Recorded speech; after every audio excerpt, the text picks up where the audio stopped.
Assalamualaikum warahmatullahi wabarakatuh.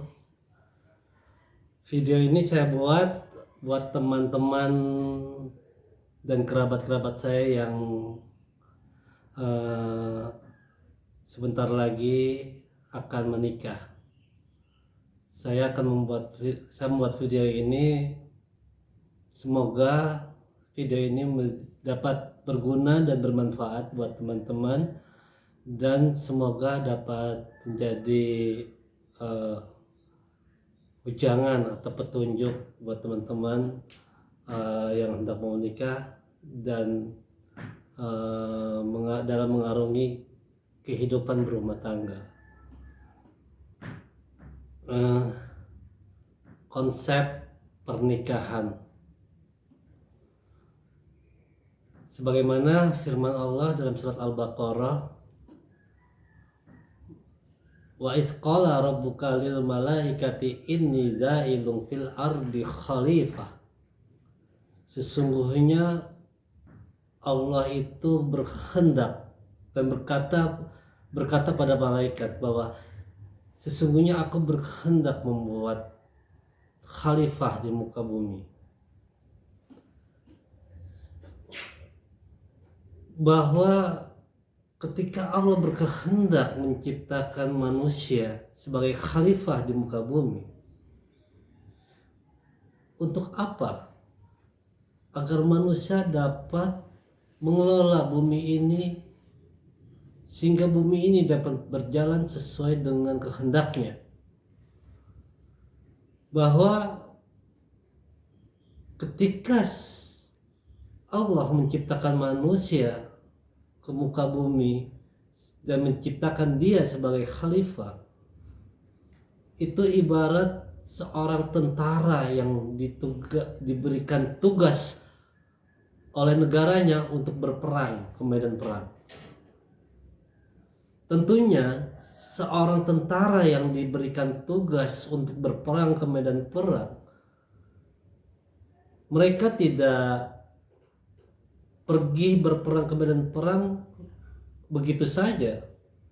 Tentunya mereka akan dilengkapi dengan senjata, peralatan perang, baik itu peralatan berat sampai dengan peralatan ringan. Mereka dibekali dengan bom, rudal, senapan laras panjang, senapan genggam, sampai dengan belati. Begitu pula dengan manusia. Ketika Allah menciptakan manusia dan menjadikan manusia sebagai khalifah, Allah tidak dengan serta-merta menurunkan manusia begitu saja. Manusia dilengkapi dengan segala peralatan dan peralatan untuk menjadi khalifah di muka bumi, untuk berjuang, bertempur, mengelola bumi ini. Apa itu? Tentunya sama seperti tentara, di mana tentara dibekali senapan, belati, dan lain sebagainya. Manusia pun dilengkapi dengan nafsu, amarah, rasa takut, dan juga alam ini sebagai peralatan dia yang dapat dia gunakan. Tentunya sebagai seorang tentara yang ditugasi ke medan perang, keberhasilan seorang tentara dalam berperang adalah bagaimana dia membangun strategi dan menggunakan semua peralatan yang dia miliki. Sebagai contoh, ketika dia bertemu dengan sebuah tank milik lawan, mana yang dia gunakan? Bom anti tank atau belati? Dan ketika dia menghadapi rintangan berupa pohon-pohon dan ranting-ranting di hutan, mana yang dia gunakan? Bom anti-tank atau belati? Penggunaan peralatan-peralatan yang dilengkapi ini dengan tepat sasaran dan tepat waktunya menentukan keberhasilan seorang tentara di medan perang. Kita nggak bisa bayangkan bagaimana ketika seorang tentara menghadapi tank dia menggunakan belati, atau dia ingin memotong ranting dengan menggunakan bom anti-tank. Maka selain dia merusak, tapi dia juga dapat merusak dirinya sendiri. Demikian pula manusia, ketika manusia diciptakan oleh Allah sebagai khalifah, bagaimana dia menggunakan semua peralatan yang diberikan oleh Allah dalam kehidupannya, apakah tepat sasaran atau tidak. Dan cinta bagian dari peralatan tersebut. Cinta, nafsu, amarah, rasa takut, dan lain sebagainya haruslah digunakan pada tempat yang tepat, waktu yang tepat, dan porsi yang tepat. Ketika seseorang dapat menggunakan peralatan tersebut dengan tepat, dia akan sukses dalam kehidupannya dan dalam menjalankan fungsi kekhalifahan. Demikian cinta Allah tanamkan dalam hati manusia, rasa cinta untuk dia dapat mencintai lawan jenisnya. Untuk apa? Semua ini adalah dalam rangka melanjutkan fungsi kekhalifahan. Itu sebabnya diwajibkan oleh umat Nabi Muhammad untuk menikah, dan dilarang oleh untuk umat Nabi Muhammad untuk melakukan LGBT. Kenapa? Karena homoseksual dan lesbian itu dia tidak menggunakan rasa cinta dan semua peralatan yang dia Allah berikan berupa rasa cinta dan organ-organ seksualnya dalam rangka fungsi kekhalifahan. Bisa bayangkan jika semua manusia di bumi ini melakukan homoseksual dan lesbian, yang menurut orang barat itu dibenarkan karena cinta, tapi menurut fungsi kekhalifahan itu merusak fungsi kekhalifahan, karena homoseksual dan lesbian akan membuat manusia menjadi punah. Demikian pula arti sebuah pernikahan, bahwa sebuah pernikahan itu tentunya harus dilandasi pada tujuan kekhalifahan tersebut. Untuk apa? Untuk melanjutkan generasi berikutnya. Karena manusia umurnya terbatas. Umat Nabi Muhammad rata-rata berumur sekitar 60-65 tahun. Jika tidak ada pernikahan, maka tidak ada generasi berikut yang akan mengelola bumi sebagai khalifah sebagaimana ditetapkan dalam surat Al-Baqarah yang telah saya bacakan di awal video ini. Lalu seorang menikah tentunya harus diniatkan untuk tujuan tersebut, dan tujuan tersebut tidak hanya sekedar menikah. Seorang yang Seorang pria yang sudah menikah, dia mempunyai kewajiban untuk memberikan nafkah kepada istrinya. Nafkah apa? Nafkah lahir dan batin. Nah, penjabaran lahir dan batin inilah yang sering terlalu sempit dimaknai oleh banyak orang yang ingin menikah.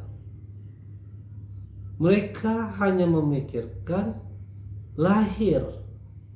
Apa itu lahir? Sandang, pangan, dan papan. Sandang apa? Makan. Sandang adalah pakaian. Pangan adalah makanan. Papan adalah perumahan. Artinya, apa cukup seorang pria yang menikah itu hanya memberikan nafkah lahir, sandang, pangan, dan papan? Tidak cukup. Lalu dia harus memberikan apa? Nafkah batin.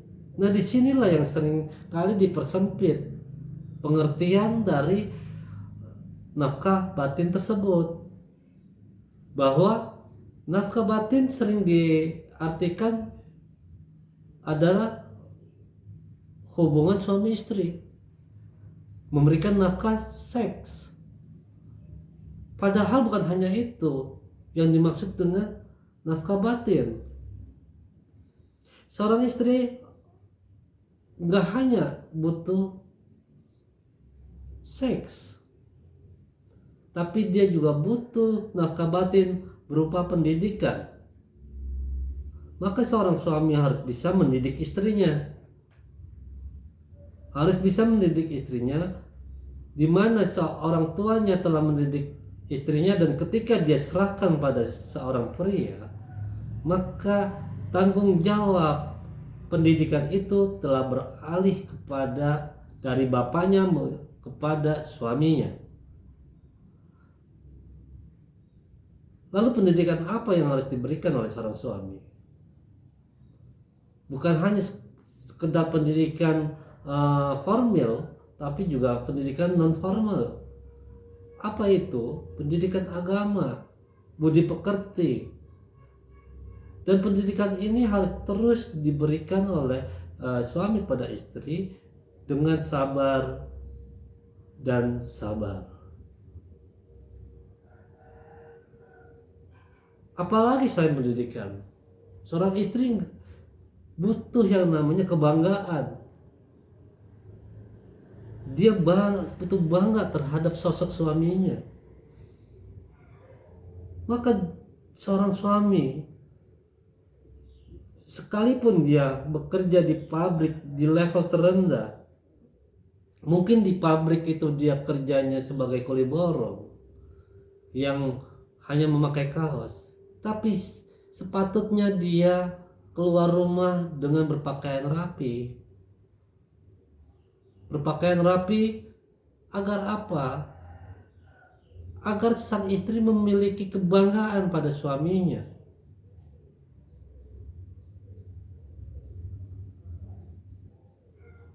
Apalagi selain itu? Selain pendidikan, kebanggaan, kenyamanan, keamanan. Seorang istri harus merasa aman. Karena itu seorang suami tidak boleh melakukan kekerasan dalam rumah tangga, KDRT, itu tidak boleh. Mendidik istri itu harus dengan sabar. Tidak boleh pakai tangan. Dalam agama kita ada tata cara mendidik istri yang jika dia tidak bisa dinasehati. Bukan memukul bagian muka, tapi pukullah bagian pantatnya. Itu pun jika sudah sulit untuk dinasehati. Namun jika memang sudah tidak bisa dinasehati sama sekali dan itu sudah keterlaluan, ini adalah jalan terakhir. Perceraian itu adalah jalan terakhir. Begitu juga sebaliknya dengan kenyamanan. Seorang itu butuh merasa nyaman di samping suaminya. Dan ini fungsi-fungsi batin, kebutuhan-kebutuhan batin istri, anak itu yang harus dipenuhi oleh seorang kepala rumah tangga. Jadi nggak serta-merta seorang kepala rumah tangga itu hanya sekedar mencari duit, mencari harta, memberi makan, memberi rumah, memberi pakaian, dan memberi seks. Nggak cukup hanya itu. Mereka butuh kasih sayang, butuh perhatian, itu semua harus diberikan. Agar apa?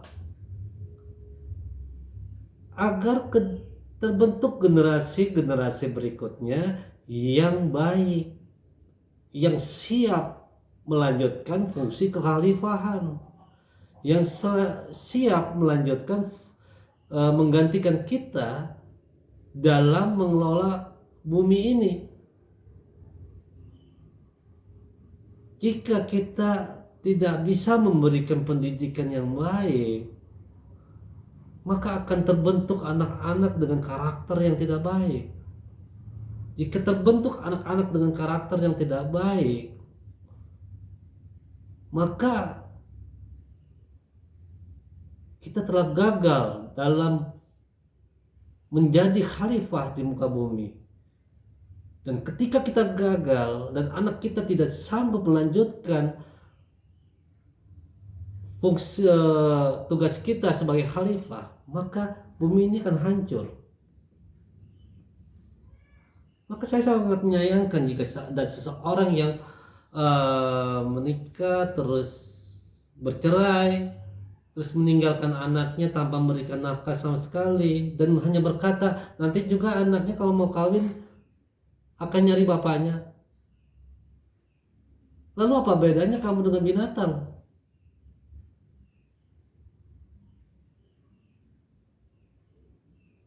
Gak ada bedanya. Sekalipun takdir mengatakan kamu harus bercerai, tapi tanggung jawab kamu sebagai seorang bapak pada anak kamu tidak akan hilang. Tanggung jawab kamu untuk membangun generasi berikutnya tidak hilang.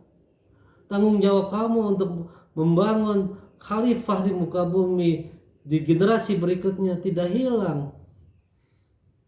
Maka kamu punya kewajiban untuk terus mendidik anak kamu, memberikan nafkah lahir dan batinnya.